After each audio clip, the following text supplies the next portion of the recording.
Hi, I'm Kathryn and I'm a data analyst at Channel 4. In my role, I'm responsible for helping people to make data-driven decisions about what we put on social media. This could include things like looking at what is going to get the most views or the most interactions on different social media channels. And a really big part of what we do is looking to target young people. So looking at what are young people going to want to watch on our social media channels. So I use data to help our producers and other people within 4Studio to make those decisions about what to publish.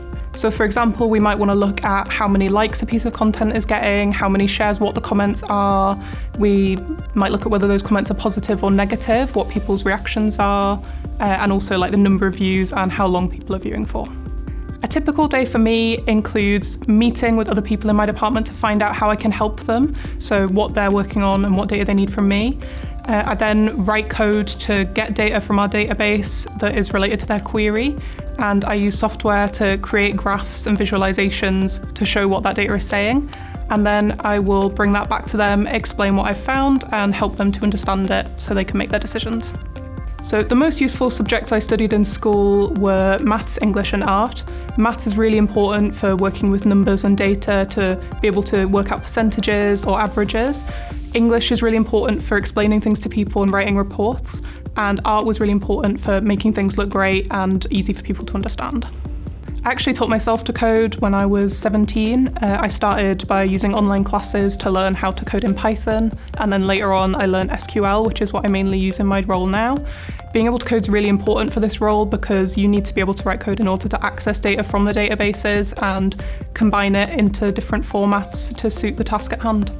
I never sat down one day and was like, I want to work in media, but I studied maths at university, so that's kind of where more of the data stuff comes from.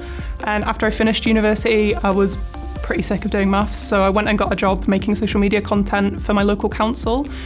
And from that, I learned a lot about social media. And when I saw the roles coming up for social media data analysts, it seemed like the perfect combination of my social media knowledge and my data skills. So I did do a maths degree. Maths was my best subject at school and I was really encouraged to pursue that. I found it quite difficult. Maths is really hard, but I finished my degree before I started work.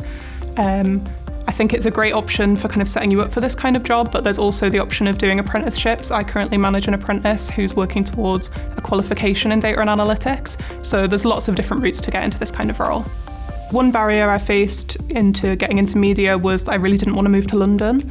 So I was really excited when Channel 4 decided to open an office in Leeds, as they've moved loads of different roles up here, and this is where I already lived.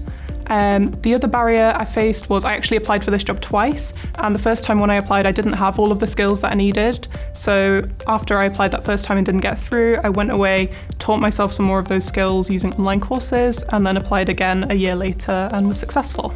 Advice I have for someone wanting to get into a role like mine is that it doesn't necessarily matter how you learnt your skills. What matters is that you have them. So you could learn at university, at school, by doing an apprenticeship, or even teach yourself online.